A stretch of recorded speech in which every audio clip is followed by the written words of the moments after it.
আউযুবিল্লাহি মিনাশ শাইতানির রাজিম। আসসালামু আলাইকুম ওয়া রাহমাতুল্লাহ। গ্রামে আমরা দেখতে পাই অনেকে জমি বন্ধক রাখেন, অনেকে জমি মানুষকে দেন এবং বছরে একটা টাকা তাদের কাছ থেকে নেন।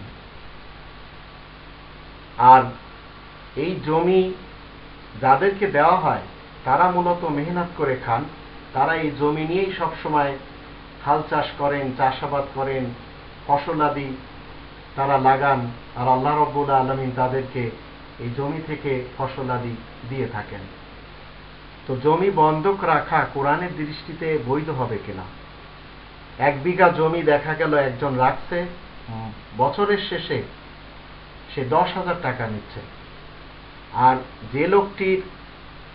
যে লোকটি জমিটা রাখছে সে 2 ফসল 3 ফসল বা তার অধিক ফসল উৎপাদন করে হয়তো 20,000, 30,000, 50,000 টাকা সে মুনাফা করে নিতে পারছে।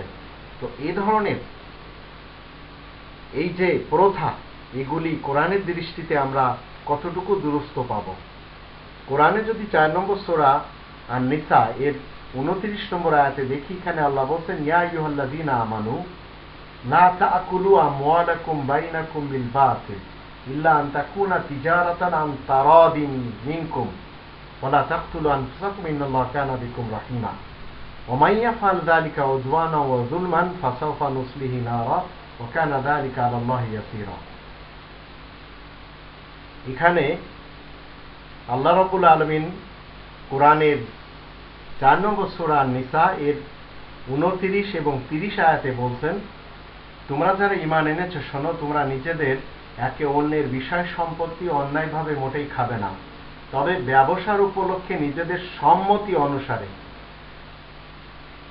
খরচপত্রের কথা আলাদা, দুজনের রাজিনামাতে যদি করা হয় তাহলে সেখানে কোনো সমস্যা হবে না।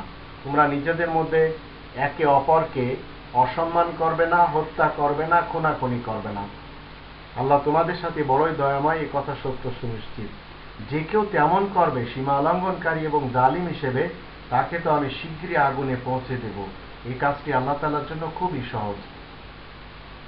আপনার জমি আছে আর একজন মেহনত করতে জানে, আপনি হয়তো শহরে থাকেন, সে গ্রামে থাকে, তো তার সাথে যদি রাজিনামাতে সে যদি 10,000, 8,000 দিতে চায় আপনার বিঘা প্রতি বছরে, তাহলে সেটা দেওয়া যাবে। কিন্তু কখনো যদি বালা মুসিবত এসে যায়, তখন আপনাকেও বিবেচনা করতে হবে যে সে তো কোনো কিছু কামাতেই পারল না বা ফসল ডুবে গেল, তখন আপনাকেও ছাড় দিতে হবে।